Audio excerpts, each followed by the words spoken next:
Good morning guys, পুনৰ এটা নতুন ভিডিঅ'লৈ আপোনালোকক স্বাগতম জনাইছোঁ। আৰু আজি ভিডিঅ' নহয়, আজি এঠাইত যাম। আপোনালোকক কৈছিলোঁ যে কিছুমান ঠাই আপোনালোকক দেখুৱাব চেষ্টা কৰিম।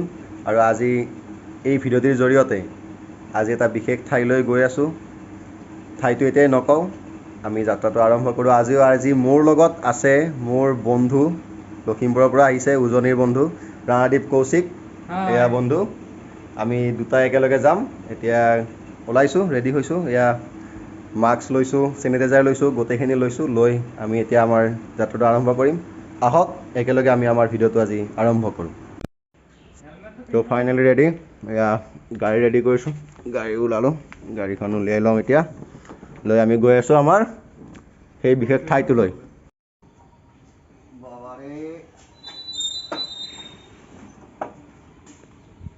আহি যোৱা।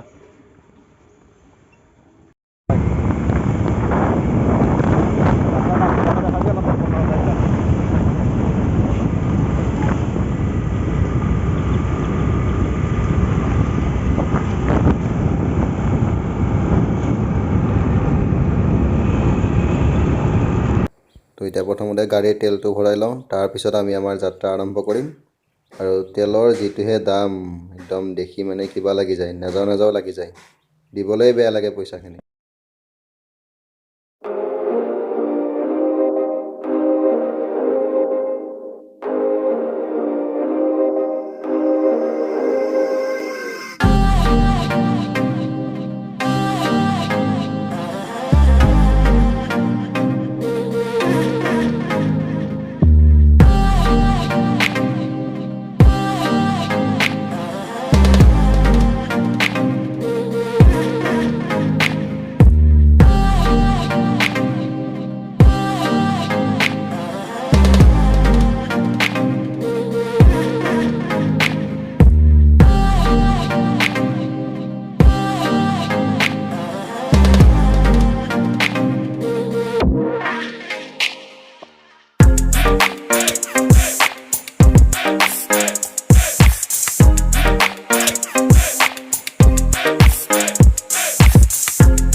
ফাইনেলি পাই গ'লোঁ হাজো কলিতাকুছি।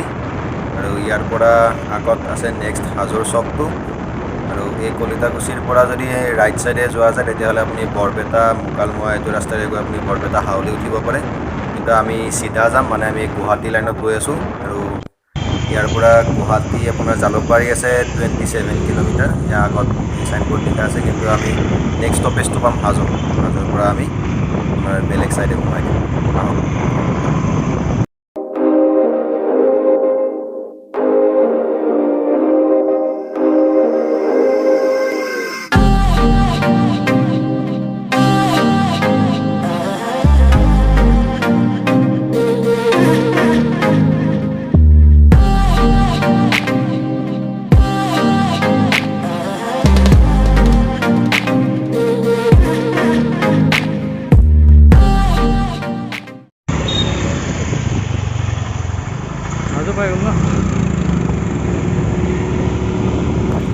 ফাইনেলি পাই গ'লোঁ এয়া হাজো, এইটো মেইন হয়গ্ৰীৱ মাধৱ মন্দিৰৰ গেট। কিন্তু আমি মাধৱ মন্দিৰত নোসোমাওঁ, ইয়াৰ পৰা আমি কেদাৰৰ ফালে যাম।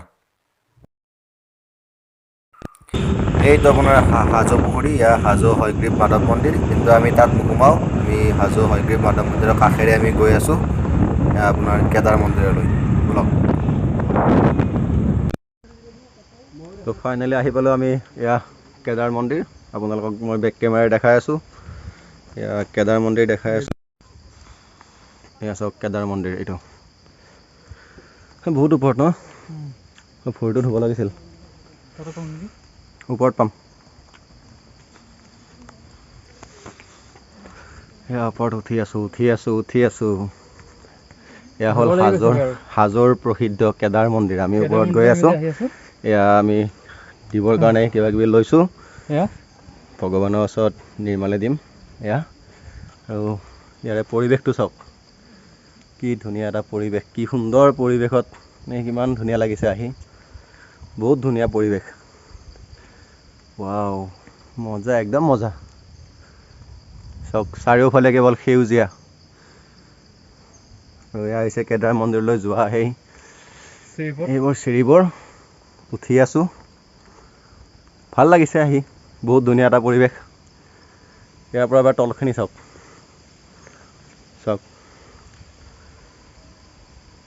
সঁচাকৈ মজা লাগিছে চাৰিওফালে কেৱল সেউজীয়া বেলেগ একোৱে নাই ধুনীয়া পৰিৱেশ এয়া চাওক চব গছ পাহাৰীয়া গছ হ'ব ন চব পাহাৰীয়া গছেই হ'ব আৰু এয়া আহি কিছু দূৰ দৌৰিলোঁ এয়া আহি পাই গৈছোঁ কেদাৰ মন্দিৰ এয়া চাওক এয়া সন্মুখত এইটো কেদাৰ মন্দিৰ দুৰ্গা দেৱালয় আছে সোঁফালে এইটো কেদাৰ মন্দিৰ চ' প্ৰথমতে ভৰি হাতকেইটা ধুই ভগৱানক সেৱা এটা জনাই লওঁ তাৰপিছত বাকীখিনি আপোনালোকক দেখুৱাই আছোঁ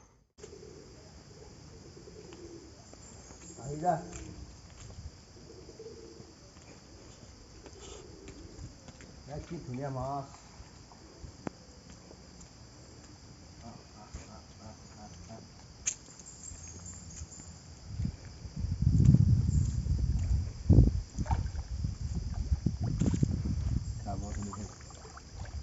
এয়া কেদাৰ মন্দিৰৰ পুখুৰীৰ মাছ এয়া মাছক খানা দি আছোঁ মুড়ি দিছোঁ ৱাহ মজা হে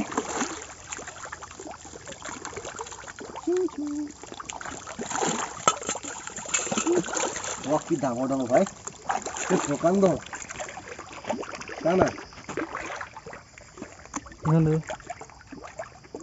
প্ৰকাণ্ড মাছ দেখো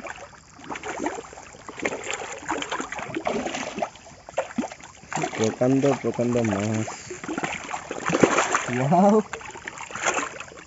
এনেকৈ খাব হৈছে ধৰি চাওঁ নি মাছটা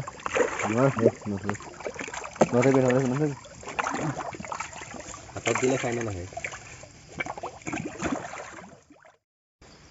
এয়া গণেশ মন্দিৰ যোৱা এইটো পথ আপোনালোকে যদি কেতিয়াবা কেদাৰ মন্দিৰ আহে নহয় এবাৰ গণেশ মন্দিৰটোলৈ আহি যাব এয়া চাওক এইটো মই দেখাই দিছোঁ বাৰু সৌটো গণেশ মন্দিৰ আমি বৰ ইয়াত বহুত পিছল হয় লাহে লাহে যাব লাগিব ইয়াত সাৱধান দেই এয়া আমি গণেশ মন্দিৰ গৈ আছোঁ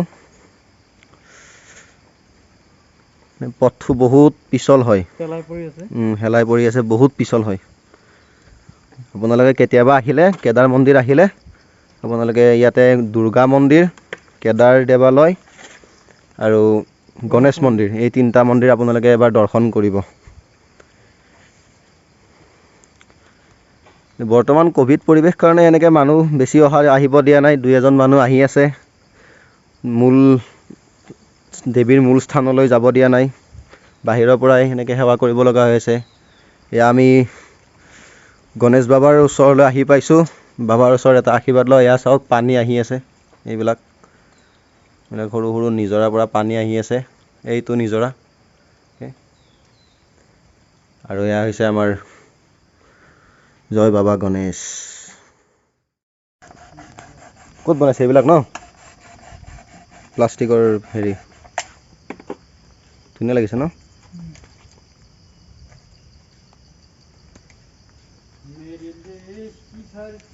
কি ফুল এয়া চাওক প্লাষ্টিকৰ বটল কাটি কেনেকৈ এইবিলাক বনাই আছে দাদাজনে খুব ধুনীয়াকৈ বনাইছে এইবিলাক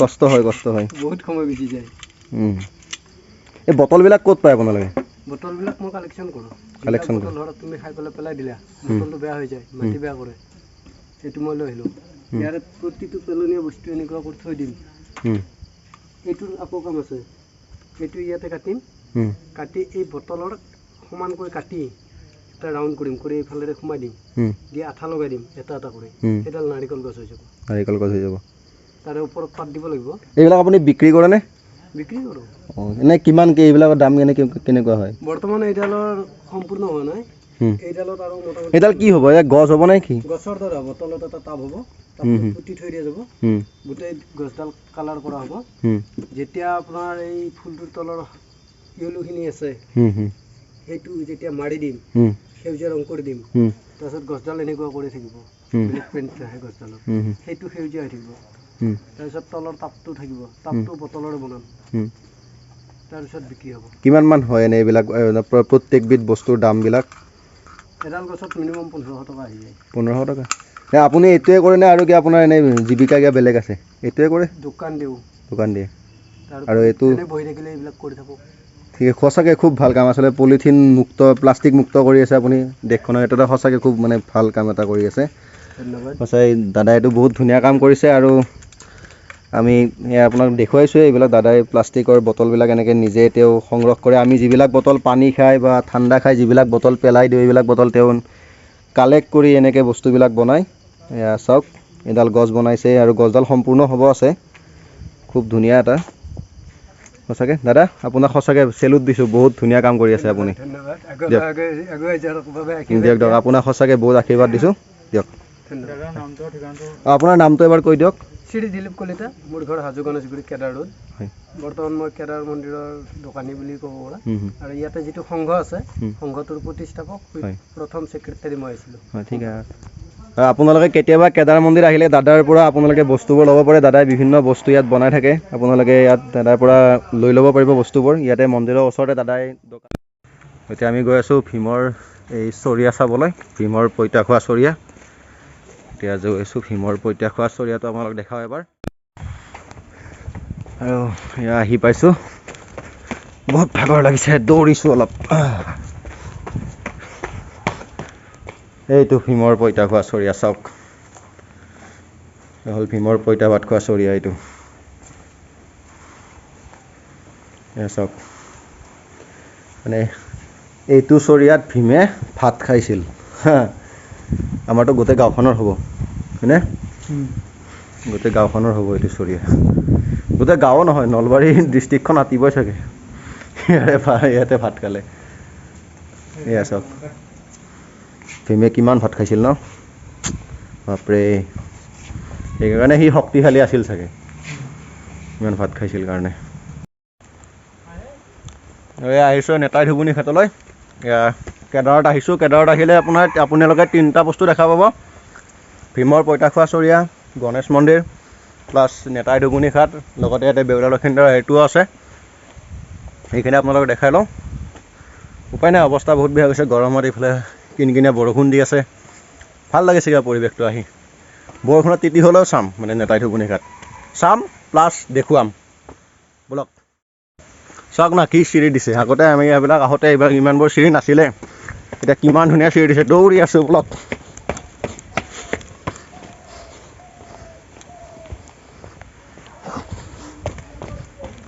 নেতাই ধুবুনী ঘাট প্লাছ বেউলা লক্ষীন্দৰৰ হেৰিবিলাক আপোনাক দেখাই আছোঁ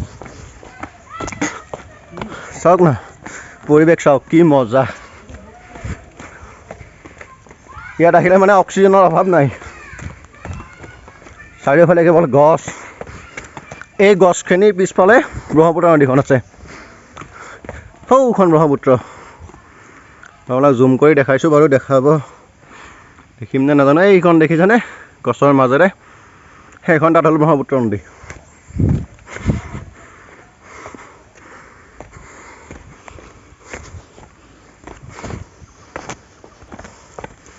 আহি পালোঁ এয়া হ'ল নেতাই ধুবুনী ঘাট এয়া নেতাই ধুবুনী ঘাট এয়া চাওক ধুবুনী মানে আপোনাৰ কাপোৰ ধোৱা ঘাট এইবিলাক এতিয়া ইয়াতে আছে আৰু এই চিনটো হৈছে বেউলা লক্ষীন্দৰৰ যিডাল সাপ আহিছিলে সাপৰ চিন এইটো এনেকৈ আহিছিলে সাপটো এই চিনটো এইবিলাক চাওক এইবিলাক নেতাই ধুবুনী ঘাটৰ এইখন মন্দিৰ এইটো এই পিছফালে আছে ব্ৰহ্মপুত্ৰ নদী। হয়তো আপোনালোকে দেখা নাপাব, মই যিমান দূৰ পাৰোঁ জুম কৰি দেখাইছোঁ। কিন্তু ইয়াত ব্ৰহ্মপুত্ৰ নদী আছে পিছফালে। এইটো নেতাই ধুবুনী ঘাট। এইটো হৈছে আৰু এই যে চিনবিলাক দেখিছে, এয়া আপোনাৰ সতী বেউলাৰ লক্ষীন্দৰৰ যিডাল সাপে কামুৰিছিল, সেই সাপডাল এনেকৈ আহিছিল বুলি এটা লোকপ্ৰবাদ আছে। আপোনালোকে চাই লওক এই চিনটো, এইটো চিনেৰে আহিছিল সাপডাল, ইয়াতে লিখা আছে। আৰু ইয়াত কিছুমানে শিলত নিজৰ নিজৰ নামবিলাক লিখি থয়। প্ৰেমিক প্ৰেমিকাবিলাকৰ মনৰ আশা পূৰণ হয়। ত' আমি ইয়াৰ পৰা তেওঁক সেৱা জনাইছোঁ। বলক এতিয়া আমি গৈ থাকোঁ।